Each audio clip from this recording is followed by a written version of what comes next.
Hello बच्चों, good morning.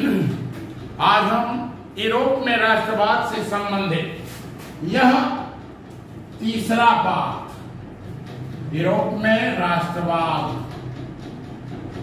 से संबंधित जो तीसरा पाठ है, इसमें हम पढ़ेंगे इटली का एकीकरण,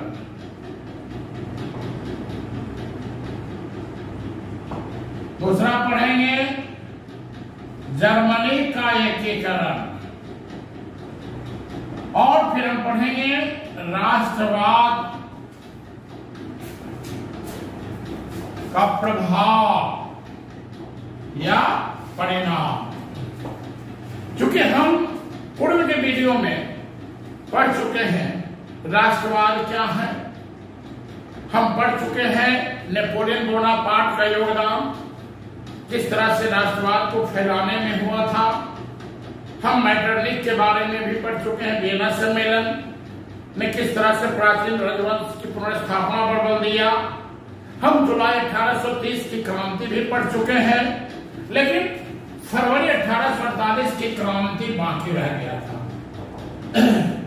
थोड़ा सा बताते हैं बच्चों, जुलाई 1830 की क्रांति के बाद फ्रांस में ऑर्लियंस वंश की सत्ता, ऑर्लियंस वंश की सत्ता स्थापित होती है। ऑर्लियंस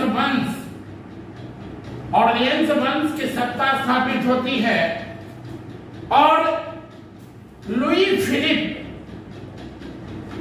फिलिप सम्राट बनता है, जो स्वर्णिम मध्यम वर्गीय नीति का प्रतिपादन करते हुए वह समाज के बजाय विशेष अधिकार वर्ग के लोग और सामान्य वर्ग के लोगों में मध्यस्थता करते हुए, तालमेल करते हुए उनको एक साथ लेकर चलने का काम करता है। और लुई फिलिप ने 1840 ईस्वी में गीजो नामक व्यक्ति को फ्रांस का प्रधानमंत्री बनाया, और इसी गीजो ने बता रहे हैं फ्रांस का प्रधानमंत्री बनाया। किसे बनाया था 1840 में? गीजो को, लुई फिलिप ने। इस गीजो ने फ्रांस की जनता पर ध्यान नहीं दिया। बेरोजगारी, भुखमरी का दौर उत्पन्न हुआ। तभी 22 फरवरी 1848 ईस्वी को पेरिस के थिएटर्स में उन उदारवादियों ने जब भोज का आयोजन किया तो सम्राट ने उस पर रोक लगा दिया। अंत वह नारे लगते रहे, और उनका नारा था कि यह जो फ्रांस का शासन है धनिकों के लिए, धनिकों द्वारा संचालित, और धनिकों के लिए धनिकों द्वारा संचालित शासन, यानी धनिक के लिए धनिकों द्वारा संचालित शासन। और 24 फरवरी 1848 ईस्वी को जनता के भयंकर विद्रोह को देखते हुए लुई फिलिप फ्रांस की गद्दी का त्याग करके इंग्लैंड चला जाता है, और सदा के यहाँ से राजतंत्र शासन व्यवस्था का अंत होता है। तो एक क्वेश्चन है कि किस क्रांति के परिणाम स्वरूप बोर्बो वंश का अंत हुआ? तो जुलाई 1830 की क्रांति। किस क्रांति के परिणाम स्वरूप फ्रांस में संवैधानिक राजतंत्र की स्थापना हुई? जुलाई 1830 की क्रांति। और किस क्रांति के परिणाम स्वरूप सदा के लिए राजतंत्र का अंत हो गया? तो फरवरी 1847 की क्रांति। और इसके बाद 21 वर्ष से अधिक उम्र के जो बेस्ट लोग थे, बता रहे हैं, उनको मताधिकार प्रदान किया। और वहां लामार्टिन जो एक व्यक्ति था, वह गणतंत्रवाद की स्थापना करते हुए वह सत्ता कायम किया। लामार्टिन और फिर लुई वाला के बीच में मतभेद उत्पन्न होती है, और इस तरह से बता रहे हैं फ्रांस में फिर से फ्रांस में नेपोलियन तृतीय की सत्ता आ जाती है। नेपोलियन तृतीय, एक नेपोलियन बोनापार्ट था जो 1821 में मरा था। ये नेपोलियन तृतीय बच्चों ध्यान रखना है, 1852 ईस्वी में नेपोलियन तृतीय का शासन आता है। इसके बारे में हम लोग यहाँ इटली के एकीकरण में भी जानकारी लेंगे। तो चलिए, फरवरी 1848 की क्रांति भी आपने सुना, और समझने के लिए आप हेडफोन लगा करके बार बार इसको सुनिएगा, 1 से 2 बार कंफ्यूजन दूर होगा। एक बार किताब पढ़ लीजिए, कहानी खत्म। तो इटली के एकीकरण हम गौर करते हैं, इटली और जर्मनी का एकीकरण एक ही साथ हुआ। ये 1870 के लिए एनसीईआरटी बुक, एनसीईआरटी ने 1870 का जिक्र किया और बिहार टेक्स्ट बुक जो एनसीईआरटी आधारित है वो 1871 में लिखता है, तो कोई अंतर नहीं है। और जर्मनी 1871, तो लगभग कहता इटली और जर्मनी एक साथ एकीकरण हुआ और दोनों देशों में एक साथ एकीकरण की प्रक्रिया भी चल रही थी। तो इटली और जर्मनी के एकीकरण का हुआ 1871। बच्चों समझना एकीकरण क्या है? एकीकरण का मतलब है छोटे छोटे जो क्षेत्र हैं, छोटे छोटे क्षेत्रों को एक निश्चित समूह में लाना और एक समान कानून, शासन व्यवस्था स्थापित करना। जैसा कि आज हमारा भारत एकीकृत है और आजादी के उपरांत आप सभी जानते हैं हमारे देश में जो हमारा भारत था, यहाँ जम्मू कश्मीर, जूनागढ़, हैदराबाद ऐसे रियासत के राजाओं ने भारत में शामिल होने से इनकार कर दिया और अपने आप को स्वतंत्र कर रखा। और परिस्थितियां उत्पन्न हुई, जूनागढ़ का नवाब भाग गया, जनमत संग्रह के आधार पर भारत में मिला लिया गया। कश्मीर के राजा हरि सिंह जो भारत में विलय किए और फिर हैदराबाद रियासत को सरदार वल्लभ भाई पटेल ने सैनिक शक्ति के माध्यम से हैदराबाद जो रियासत है उसको भारत के अधीन कर लिया। आज हमारा भारत क्या है? एकीकृत है। इतना ही नहीं, थोड़ा सा हम भारत के बारे में सुन ही लेते हैं।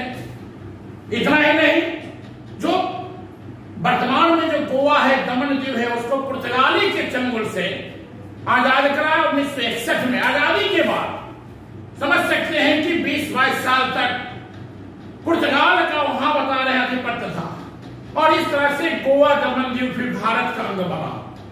पांडिचेरी तो फ्रांसीसी के अधीन था, भारत का अंग बना। हमारा भारत एकीकृत है और इसी तरह एकीकरण का मतलब है कि छोटे छोटे भूभाग जिन पर विदेशियों का आधिपत्य कायम होता है, जिन पे अलग अलग तरह से शासन होती है, उन शासन व्यवस्था को समाप्त करके एक निश्चित समूह के तहत लाया जाता है।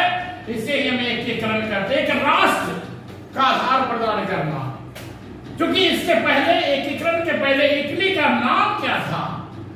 पीडमांट राज्य, पीडमांट कहा गया। पीडमांट, इसी पीडमांट का जो सम्राट था वहां था विक्टर इमैनुअल। विक्टर इमैनुअल द्वितीय, हम विक्टर इमैनुअल भी पढ़ते हैं और रियल नेम इसका विक्टर इमैनुअल द्वितीय भी है। और हम गौर करते हैं, अब इटली के एकीकरण की जब बात करेंगे तो इटली के एकीकरण में बाधा कौन था? तो बाधा वहां ऑस्ट्रिया, ये प्रमुख बाधा, ऑस्ट्रिया प्रमुख बाधा, ऑस्ट्रिया। और ऑस्ट्रिया के अलावे खुद इटली की जो भौगोलिक विषमता है, भौगोलिक विषमता और वहां की जो शासक वर्ग की जो नीति है, ये सब है। हम यहां गौर करेंगे इटली के एकीकरण के संबंध में। जब हम पढ़ेंगे तो देखेंगे कि इटली के एकीकरण की शुरुआत कैसे होती है और एकीकरण में किन लोगों ने योगदान किया और एकीकरण कब हुआ और किस तरह एकीकरण के लिए संघर्ष किया गया। तो हम यहां गौर करते हैं इटली के एकीकरण में जो प्रमुख व्यक्ति हैं, जिनका नाम है मेदिनी, जोसेफ मेदिनी। बच्चों थोड़ा सा जान लेते हैं, काम देगा। 1805 इनका जन्म है, ये इनकी मृत्यु है। मेदिनी के बाद नाम आता है काउंट काबूल। ये 1810, जन्म 1861। और आप जो बीटीसी किताब पढ़ते हैं तो उसमें 1862 लिख देता है, लेकिन एनसीईआरटी जो है वह 1861 का जिक्र करता है, तो कोई कंफ्यूजन नहीं है।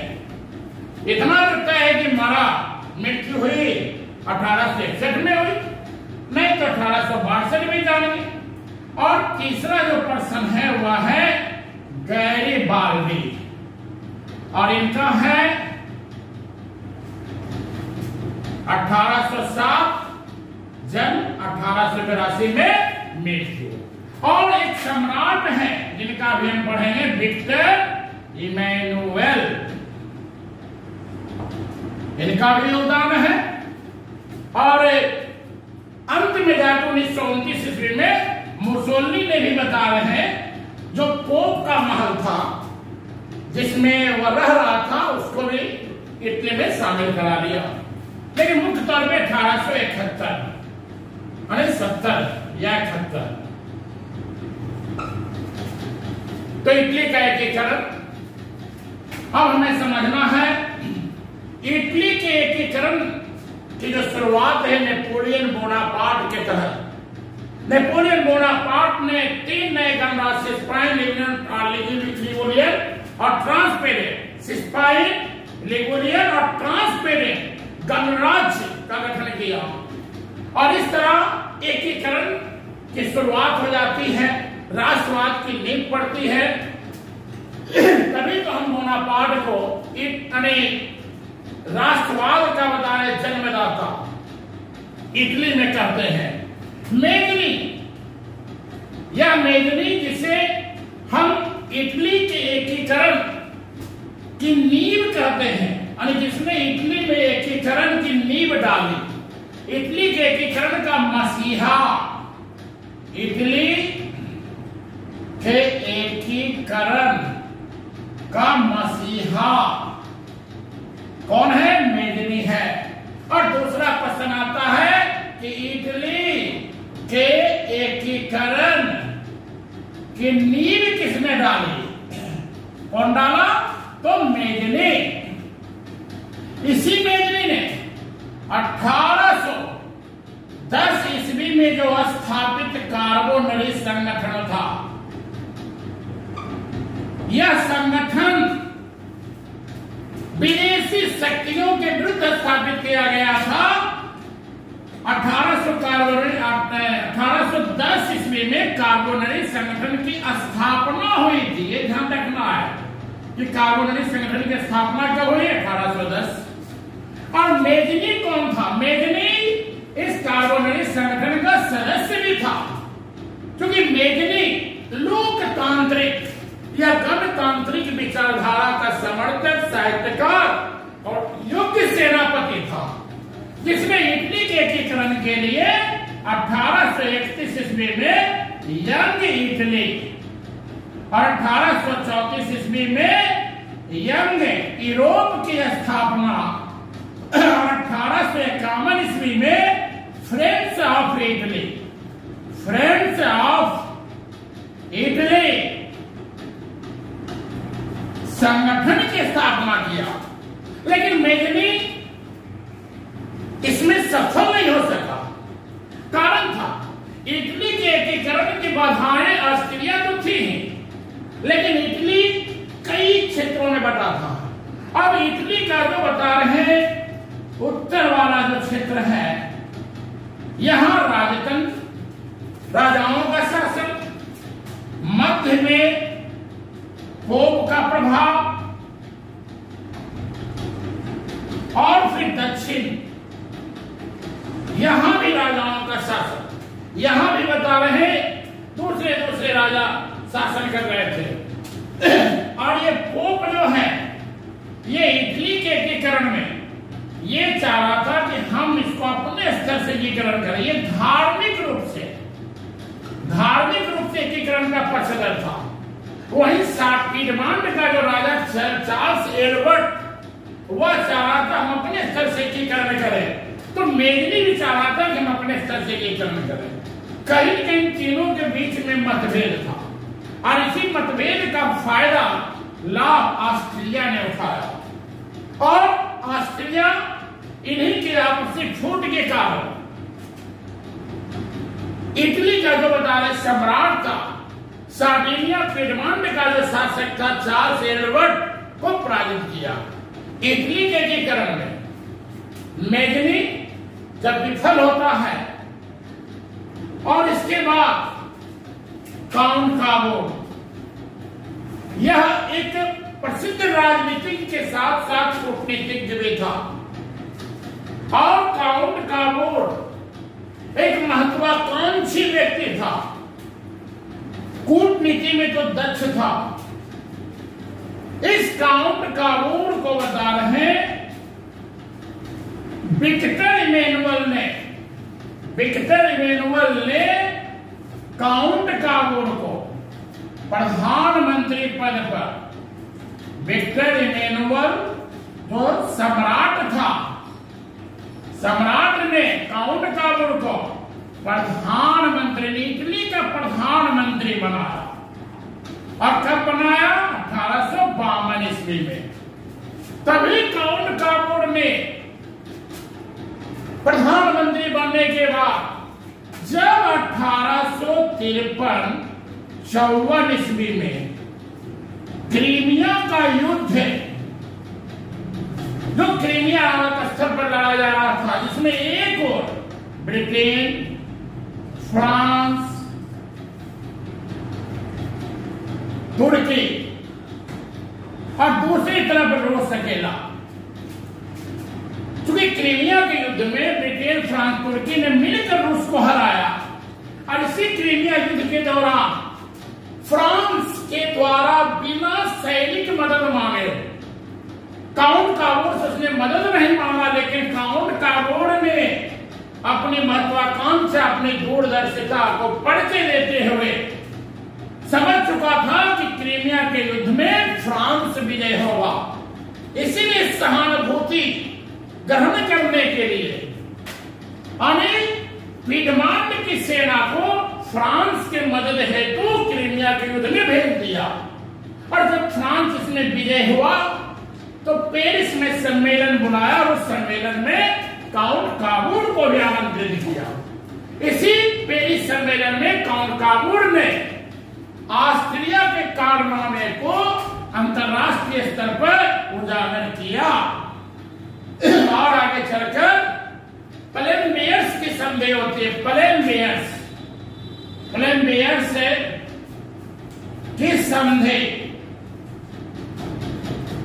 प्लेनमेयर्स की संधि के तहत काउंट काबोर ने फ्रांस के शासक नेपोलियन तृतीय के साथ समझौता करता है, और कहता है कि ऑस्ट्रिया के अधीन जो इटली का जो भूभाग है, उन क्षेत्रों के जो लोग हैं वे जनमत संग्रह के लिए ललायित हैं। वे ऑस्ट्रिया के शासन से तंग आ चुके हैं। अगर आप हमें ऑस्ट्रिया के विरुद्ध सैनिक मदद करते हैं तो हम आपको, किसको, नेपोलियन के फ्रांस को नीस और सेवार, ये दो प्रांत देने का वादा किया, अनेक लोभ लिया। नेपोलियन तृतीय भी इससे लोभ में आ गया, और इस तरह काउंट काबोर ने अपनी कूटनीति को यहां सिद्ध कर दिया। अब जब पिडमांट में यह लोगों को जानकारी मिली कि काबोर ने नीस और सेवाय नामक प्रांत देने का जो है वचन दिया है, तो इसकी आलोचना भी, लेकिन उनकी अपनी समझ थी। अगर दो प्रांत देके विशाल भूभाग को आपस में देश में मिला लिया जाता है, तो इसमें राष्ट्रहित की ही बात थी। और काउंट काबोर ने 1859-60 ईस्वी में ऑस्ट्रिया के साथ सीमा संबंधी विवाद हुआ, तो इसी विवाद में काउंट काबूल को मदद करने के लिए नेपोलियन तृतीय की सेना चल पड़ी। और नेपोलियन तृतीय की सेना और काउंट काबूल की सेना ने मिलकर ऑस्ट्रिया के अधीन जो क्षेत्र था लोम्बार्डी और वेनेसिया, जिसे वीना सम्मेलन के उपरांत मेटरनिख ने अपने अधीन किया था, लोम्बार्डी और वेनेसिया को जीत लिया। जब लोम्बार्डी को जीतकर वेनेसिया को जीतने के लिए जब बढ़ा, तो काउंट काबूल के पीछे जो जनता खड़ी थी इतनी ही संख्या में, तो कहता है नेपोलियन तृतीय भयंकर राष्ट्रवाद को देखकर घबरा गया। उसे डर पैदा हुआ कि कहीं यही हश्र हमारा भी ना हो, और इस तरह से वह युद्ध विराम की घोषणा की और मध्यस्थता करने की बात की। काउंट काबूल के द्वारा लोम्बार्डी और वेनेसिया को जीतने के उपरांत लोम्बार्डी ऑस्ट्रिया यानी लोम्बार्डी जो है इटली में मिला दिया गया, यानी पीडमॉन्ट में मिलाया गया, और वेनेसिया जो क्षेत्र है वह नेपोलियन तृतीय की मध्यस्थता कारण ऑस्ट्रिया को दे दिया गया। बात इतना ही नहीं बना, अब काउंट काबूल ने कहा कि हमें सैनिक बदल रहे हैं, अब आप तटस्थ रहें। तटस्थ का मतलब है ना तो अब हमारा खुलकर मदद करें, ना ऑस्ट्रिया की मदद करें। चूंकि जो परमा है, मोडेना है, टस्कनी है, ये सब जो साम्राज्य है, तो क्षेत्र यहाँ की जनता जनमत संग्रह के लिए तैयार है। नेपोलियन तृतीय ने भी कहा कि यदि वहां की जनता जनमत संग्रह के लिए तैयार है और जनमत के आधार पर तुम अपने क्षेत्र में मिलाना चाहते हो, वह राज्य तुम्हारे क्षेत्र में मिलना चाहता है, तो हमें कोई एतराज नहीं है। और इस तरह ऑस्ट्रिया ने भी देखा कि ब्रिटेन, फ्रांस जैसे देश काउंट काबूल के पक्ष में खड़े हैं, और इस कारण से ऑस्ट्रिया कमजोर पड़ गया। काउंट काबूल ने सैनिक शक्ति के बल पर उत्तरी एवं मध्य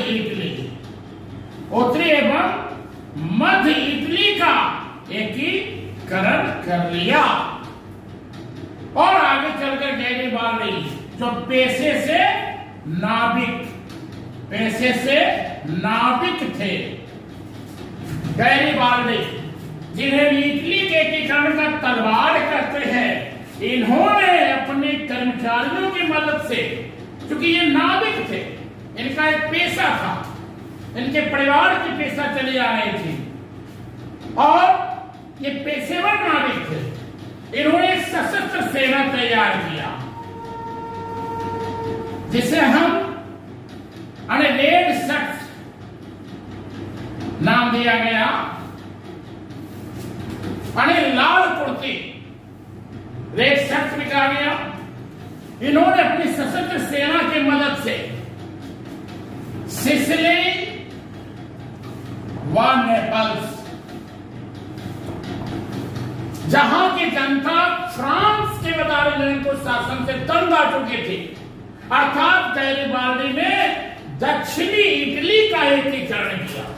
इतना ने सिसिली नेपल्स को जीतने के बाद इसकी सेना रोम की ओर भी चल पड़ी, लेकिन काउंट काबूल के हस्तक्षेप के कारण इन्होंने अपना यह अभियान त्यागा। इसका कारण था काउंट काबूल ने देखा कि अगर रोम को अगर मिलाया जाएगा तो पोप के अधीन है, और पोप की सुरक्षा के लिए फ्रांस की सेना लगी हुई थी, तो फिर हमें फ्रांस से बचना पड़ेगा। इसीलिए गैरिबाल्डी को इन्होंने मना किया, और गैरिबाल्डी ने रोम अभियान त्याग लिया, और दक्षिणी इटली का जो जीता हुआ प्रदेश है, जो भूभाग था, उन भूभागों को गैरिबाल्डी ने विक्टर इमैनुअल के अधीन कर दिया, जबकि विक्टर इमैनुअल ने दक्षिणी इटली के शासन का भार इन्हें सौंपने का काम दिया, शासन का भार सौंपना चाहा, गैरिबाल्डी ने इनकार कर दिया, और गैरिबाल्डी अपना अंतिम जीवन, अपना समस्त संपत्ति राष्ट्र के नाम करके अपना अंतिम जीवन सादगीपूर्ण व्यतीत किया। तभी तो हमारे देश में पंजाब केसरी कहे जाने वाले लाला लाजपत राय ने गैरिबाल्डी के जीवन पर जीवनी लिखा, और गैरिबाल्डी के जीवन पर जीवनी कौन लिखा? लाला लाजपत राय। और बाकी विक्टर एमेनुअल ने आगे चलकर 1870 ईस्वी में जब प्रसा और फ्रांस के बीच में युद्ध सेरौन का जब चल रहा था, जब प्रसा और फ्रांस के बीच में जब तनातनी चल रही थी, तो उससे मौका का लाभ उठाते हुए विक्टर एमेनुअल ने पोप के महल को छोड़कर जो रोम था और वेनेशिया को इटली में शामिल करा लिया, और इस तरह 1871 में इटली का एकीकरण हो गया। अब कहिए 1871 कर दिए, तो सर आप 1870 में बताएं, तो क्लियर है बच्चों।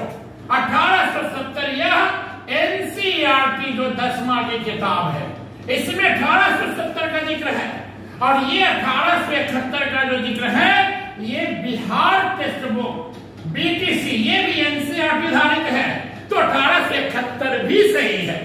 और इस तरह इटली का एकीकरण हुआ।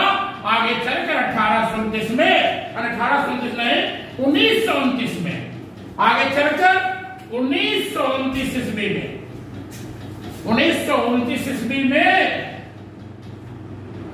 मुसोलिनी ने जो पोप का महल था उससे भी इटली में शामिल करा लिया। इस तरह इटली का एकीकरण हुआ। इटली के एकीकरण में मेघनी, काबूल, गैरिबाल्डी का इतना बड़ा योगदान है, आपने सुन लिया।